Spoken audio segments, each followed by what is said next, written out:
सवाल में अगर किसी संख्या में नीचे दिए गए अंकों में से किस अंक का स्थानीय मान तथा अंकित मान सदैव समान रहता है। मान लेते हैं हम कोई संख्या ले लिए, ठीक है, जैसे 40 12, ठीक है। मान लेते हैं संख्या 40 12। इसमें कौन ऐसा संख्या लेंगे, कौन ऐसा संख्या का स्थानीय मान या अंकित मान, इंग्लिश में बोलता है प्लेस वैल्यू, एक बोलता है फेस वैल्यू, जिसका मान स्थिर रहता है, सदैव कभी चेंज नहीं होगा। मान लेते हैं अगर हम जीरो का स्थानीय मान या अगर प्लस वैल्यू या तो फेस वैल्यू निकालेंगे तो हमेशा जीरो मिलेगा। ऑप्शन नंबर कौन आंसर होगा? ऑप्शन नंबर 12 के है ना, ऑप्शन नंबर 1 ही आंसर होगा। ऑप्शन नंबर 1 ही आंसर होगा। 13 नंबर का दिक्कत है, वह छोटी से छोटी भाज्य संख्या जो 30 से बड़ी हो तथा दो अभाज्य संख्याओं के गुणनफल के बराबर हो तो निम्नलिखित में कौन होगा? मान लेते कहता है 30 से बड़ी, कथी कहता है 30 से बड़ी, कहता वह छोटी से छोटी भाज्य संख्या, वह छोटी से छोटी भाज्य संख्या जो 30 से बड़ी हो तथा दो अभाज्य संख्याओं के गुणनफल के बराबर। जैसे में मान लेते हैं हम 33 लेते हैं, जैसे ऑप्शन नंबर 1 को लेते हैं 32 का 32 का जो होता है ना अभाज्य गुणनफल बहुत ऐसा निकल सकता है, मतलब एक से ज्यादा होता है, ठीक है, ये नहीं होगा। जैसे 33 है ना अभाज्य संख्या है, वो हमेशा इसका जो फैक्टर आएगा ना, ये 1 से कटेगा, ये 3 से कटेगा, या तो 11 से कटेगा, या तो 33 से कटेगा। कहने के मतलब 33 ही, मतलब 30 से बड़ी ने कहता है 33 ही एक ऐसा संख्या है जिसका अभाज्य 33 के कथी कहते हैं अभाज्य गुणनखंड ना, अभाज्य संख्या किसे कहते हैं? वैसी संख्या जो एक और स्वयं अपने आप से कटे, ठीक है। जैसे मान लेते इसका आंसर कौन होगा? 13 का 30 से बड़ी ने कहा था, 30 से बड़ी 32 भी है, लेकिन 32 नहीं हो सकता है, मात्र 2 ही अभाज्य गुणनफल का गुणनफल के बराबर होना चाहिए, ठीक है। जैसे 33 का 1 भी होता है और 33 भी होता है, ठीक, ये होगा आंसर। ऑप्शन नंबर 2 आंसर होगा। 14 का जैसे 36 890 में 36 890 में कथी कहता है 3 के स्थानीय मान और अंकित मान का अंतर है। देखो ध्यान सुना, इंग्लिश में बोलता है प्लस वैल्यू, ये होता है प्लस वैल्यू, ये होता है फेस वैल्यू। इसका मतलब होता है हिंदी में बोलते हैं स्थानीय मान, इसको हम क्या बोलते हैं? हम स्थानीय मान, स्थानीय मान। इसको बोलते हैं जातीय मान, इसको हम क्या बोलते हैं? जातीय मान, ठीक, इसको बोलते हैं जातीय मान। तो ध्यान सुनना है, इसमें कथी कहता है सवाल नंबर 14 में कहता है कि मतलब 36 890 में 3 का स्थानीय मान और अंकित मान में अंतर, अंकित मान में अंतर 3 के, 3 कहाँ है? यहाँ है। इसका एक बार निकालना है प्लस वैल्यू निकालना है, एक बार क्या निकालना है? प्लस वैल्यू निकालना है, एक बार फेस वैल्यू निकालना है। तो इसका प्लस अगर वैल्यू निकालेंगे तो कितना होगा? 3 का ना कहता है, तो 3 के दाएं तरफ क्या वो संख्या है? 1 2 3 4 3 पर क्या वो जीरो होगा? 4 वो जीरो होगा, क्या वो जीरो होगा? 4 वो जीरो होगा। फिर कहता है 3 का ही फेस वैल्यू कहता है ना जातीय मान, जिसका अंकित मान कहेगा ना जिस संख्या का, वही संख्या दिया जाता है, ठीक है। 3 का कहता है ना 3। इसमें और क्या कहता है? अंतर कहता है ना, अंतर कितना होगा? तो अंतर के मतलब होता है घटा लो, 0 में से 3 घटेगा नहीं, 10 में से 3 घटाएंगे तो ये 7 होगा, ये कितना होगा? 9 होगा, ये 9 होगा, ये 9 होगा, ये 2 होगा। ऑप्शन नंबर किसी में है क्या? ऑप्शन नंबर 2 आंसर होगा। ऑप्शन नंबर इसका 14 का, सवाल नंबर 14 का ऑप्शन नंबर कितना होगा? 2 आंसर होगा। अगला है 15, अगला 15 में कथी कहता है 25 16 25 16 48 25 16 48 और 54 में, और कथी में 54 में 25 16 48 और 54 में किसके अपवर्तकों की संख्या अधिक है? कहता किसकी अपवर्तकों की संख्या अधिक है? निकाल दो 25 का अपवर्तक का अपवर्तक, ध्यान सुनो, 16 का 48 का 54 का अपवर्तक की संख्या निकालना है। चलो सवाल नंबर 15 में कहते हैं 25, 16, 48 और 54 में कभी कहता है किसके अपवर्तकों की संख्या अधिक है। तो सबसे पहले हम 25 का निकालेंगे। तो 25 कौन कौन संख्या से भाग लग सकता है? 1 से, 5 से और 25 से। क्या 25 और कोई संख्या से कर सकता है? नहीं कर सकता। अगला 16, 1 से भी लगेगा, 2 से लगेगा, 2 से लगेगा, क्या 3 से लगेगा? नहीं, 4 से लगेगा, 8 से लगेगा और 16 से लगेगा। अब ध्यान सुनो 48 का 1 से लगेगा, 2 से लगेगा, 3 से लगेगा रे, 8 4 12 3 से भी लगेगा, 4 से भी लगेगा, क्या 5 से लगेगा ना, क्या 6 से भी लगेगा, क्या 7 से लगेगा, 7 से ना, 8 से लगेगा ना, 8 से लगेगा, 9 से लगेगा नहीं, 11 से लगेगा नहीं, 12 से लगेगा ना, 13 से लगेगा ना, 24 ना 48, 12 से भी लगेगा, 24 से भी लगेगा और 48 से भी लगेगा, अपने आप से भी लगेगा ना।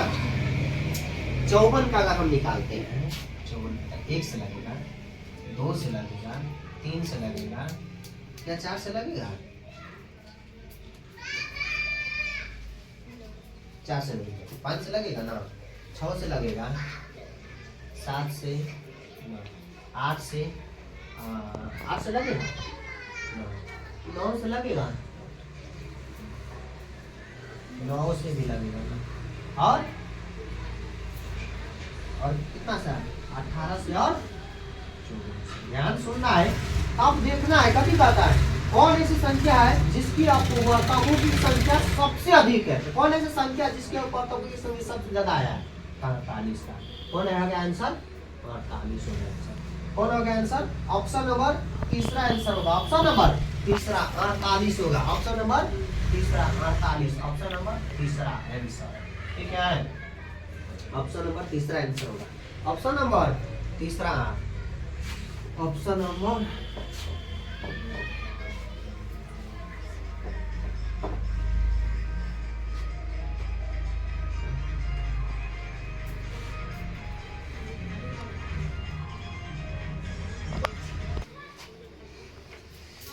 नंबर ना 16 नंबर सवाल क्या कहता है? किसके अपवर्तकों की संख्या अधिक है? 48 या 52 की? 48 या 52 की, मतलब 48 या 52 की। तो ध्यान से निकाल दो। एक होगा, 1 से भी लगेगा, ये 2 से भी लगेगा 48, ये 3 से लगेगा रे, 3 से भी लगेगा, क्या 4 से लगेगा? 4 से भी लगेगा, क्या 5 से लगेगा? नहीं, क्या 6 से लगेगा? 7 से लगेगा? नहीं, क्या 8 से भी लगेगा?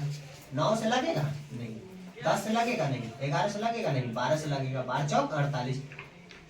उसके बाद 16 से भी लगेगा, 16 तिया 48। उसके बाद 24 दूना भी 48, 24 से भी लगेगा। उसके बाद अपने आप से भी लगेगा ना।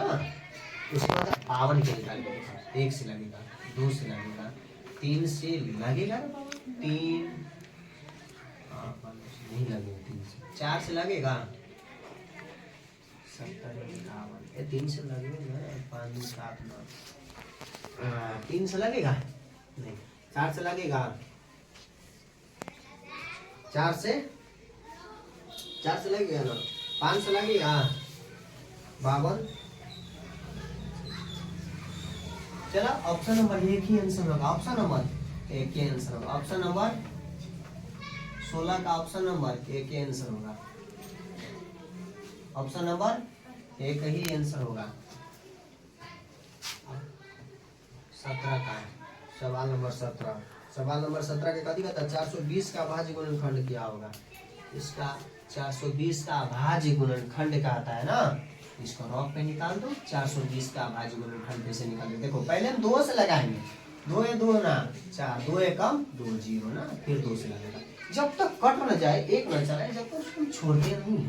ठीक है, 2 एकम 2, यहाँ क्या होगा 0, 2 पंचे 10। फिर भी कितना से लगेगा? क्या 2 से लगेगा? अब नहीं लगेगा। क्या 3 से लगेगा? 3 से लगेगा। 3 तिया 9, 3 पचे 15, क्या कितना से लगेगा? 5 से, 5 सत्ते 35, 5 सत्ते 35। अब देखना इसका गुणनखंड कितना आया?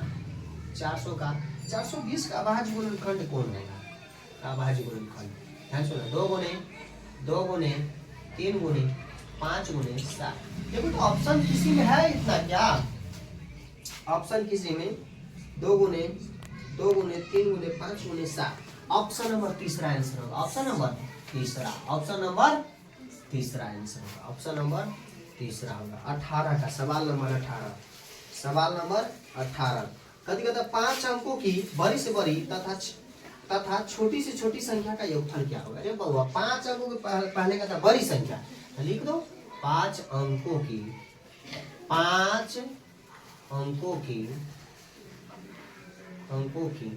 सबसे बड़ी संख्या।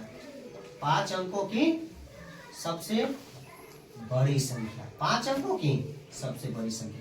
जब भी कहे ना कोई भी संख्या तो बड़ा अंक निकालने के लिए, बड़ी संख्या तो उतना ना हो। 5 अंक की कहा तो 5 को 9। ठीक, 5 को 9 क्या हुआ? 3 को 3 2 5। ठीक है। अब फिर कहता 5 अंकों की छोटी संख्या। अब 5 अंकों की सबसे छोटी संख्या। 5 अंकों की सबसे छोटी संख्या। 5 अंकों की सबसे छोटी संख्या का था। तो 1 पर क्या हो 0? 4 को 0। 1 पर क्या हो 0? 4 को 0। और क्या कहता है? योगफल कहता है ना। योगफल के मतलब क्या होता है? जोड़ दो। 9 एकम 9, 9 एकम 9, 9 एकम 9, 9 एकम 9, 9 1 10। देखो तो किसी ऑप्शन में है क्या? किसी ऑप्शन में है क्या? ऑप्शन नंबर तीसरा। ऑप्शन नंबर तीसरा आंसर होगा। ऑप्शन नंबर तीसरा आंसर होगा इसका। सवाल नंबर 18 का ऑप्शन नंबर तीसरा आंसर होगा। ठीक है। अगला 19 नंबर सवाल देखना। कहते यदि किसी संख्या का वर्ग किया जाए तो इकाई के स्थान पर कौन सा स्थान हो सकता है? यदि किसी संख्या का वर्ग किया जाए तो इकाई के स्थान पर कौन सा अंक हो सकता है? ऑप्शन से चलना है। ऐसे सवाल में क्या करना? ऑप्शन से चला जाता है। ऑप्शन से मान लेते हैं अगर हम 7 करते हैं, मान लेते किसी भी संख्या का वर्ग अगर हम करते हैं, किसी भी संख्या का, जैसे मान लेते हम 1 का वर्ग करेंगे। 1 का वर्ग 1 होता है। 2 का वर्ग कितना होता है? 4 होता है। 3 का वर्ग कितना होता है? 9 होता है। 4 का वर्ग कितना होता है? 16 होता है। 5 का वर्ग कितना होता है? 25 होता है। 6 का वर्ग कितना होता है? 36 होता है। 7 का वर्ग कितना होता है? 49 होता है। 8 का वर्ग कितना होता है? 64 होता है। 9 का वर्ग कितना होता है? 81 होता है। 10 का वर्ग कितना होता है? 100 होता है। अब ध्यान सुना, ऐसे सवाल में हमें ऑप्शन से चला जाता है। कहते यदि किसी संख्या का वर्ग किया जाए तो इकाई के स्थान पर कौन सा अंक होगा? इकाई के स्थान पर देखना है। इसमें ऑप्शन नंबर किसी में आए इकाई के स्थान पर कोई क्या आ रहा है? किसी में से, इसमें से कोई आ रहा है? नहीं आ रहा है। क्या आ रहा है? या आ रहा है? कौन? 5। कौन आ रहा है? 5। जैसे हम मान लेते हैं 5 का स्क्वायर करेंगे। 5 का स्क्वायर कितना होता है? 25। इकाई के स्थान पर कौन सा अंक आना चाहिए? वही ना, मान लेते हैं इकाई के स्थान पर कौन है? 5 है ना। क्या ऑप्शन से हमें चलना है? तो ऑप्शन नंबर कितना आंसर होगा? ऑप्शन नंबर 4 आंसर होगा। ऑप्शन नंबर 4 आंसर होगा। ऑप्शन नंबर 4 आंसर होगा। ऑप्शन नंबर 4 है ना। 20 के कथी कहता है? संख्या पद्धति में 5 अंकों की कुल कितनी संख्या है? संख्या पद्धति में 5 अंकों की कुल संख्या है। 5 अंकों की कुल संख्या है कह रहा है ना। तो 5 अंकों की कुल संख्या, तो 5 अंकों की सबसे बड़ी संख्या होगा, क्योंकि छोटी संख्या दिया ही नहीं है, बड़ी संख्या दिया था। 5 अंकों की बड़ी संख्या। ऑप्शन नंबर 1 ही आंसर होगा। ऑप्शन नंबर 1 ही आंसर होगा। 5 अंकों की कुल संख्या का था ना, तो कुल के मतलब बड़ी संख्या मान लेते। छोटी संख्या तो दिया नहीं है, बड़ी संख्या दिया हो तो बड़ी संख्या ही आंसर होगा। ऑप्शन नंबर 1 ही आंसर होगा। ऑप्शन नंबर 1 ही आंसर होगा। सवाल नंबर 21 कहता है संख्या पद्धति में 3 अंकों की कुल संख्या कितनी होगी? सवाल वही सही है। 3 अंकों की कुल संख्या, तो या तो देखेंगे ऑप्शन से चलेंगे, या तो 3 अंक की छोटी संख्या होना चाहिए, या तो 3 अंक की बड़ी संख्या होना चाहिए। तो बड़ी संख्या तो दिया नहीं है, छोटी संख्या ही होगा। ऑप्शन 1 आंसर होगा। ऑप्शन नंबर 1 ही आंसर होगा। ऑप्शन नंबर 1 आंसर होगा 21 का। सवाल नंबर 22 का। सवाल नंबर 22 है कथी कहता है? 1 से 10 के बीच सबसे छोटी एवं सबसे बड़ी अभाज्य संख्या क्या होगी? 1 से 10 के बीच 1 से 10 के बीच क्या कहता है? सबसे छोटी एवं सबसे बड़ी अभाज्य संख्या। देखो 1 2 1 से 10 के बीच में कहता है ना अभाज्य संख्या। जैसे मान लेते 2 3 5 7 8 तो होगा नहीं, 9 तो होगा नहीं। तो इसमें क्या कहता है? सवाल नंबर 22, 1 से 10 के बीच सबसे छोटी एवं सबसे बड़ी अभाज्य संख्या। देखो सबसे छोटी अभाज्य संख्या, सबसे छोटी अभाज्य संख्या, सबसे छोटी अभाज्य संख्या कितनी होगा? 2।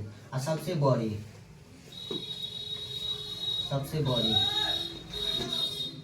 अभाज्य संख्या, सबसे बड़ी अभाज्य संख्या कितना होगा? 7 होगा। सबसे बड़ी अभाज्य संख्या कितना होगा? 7। तो ऑप्शन नंबर क्या में आंसर होगा? 2 7। ऑप्शन नंबर तीसरा आंसर होगा। ऑप्शन नंबर तीसरा आंसर होगा।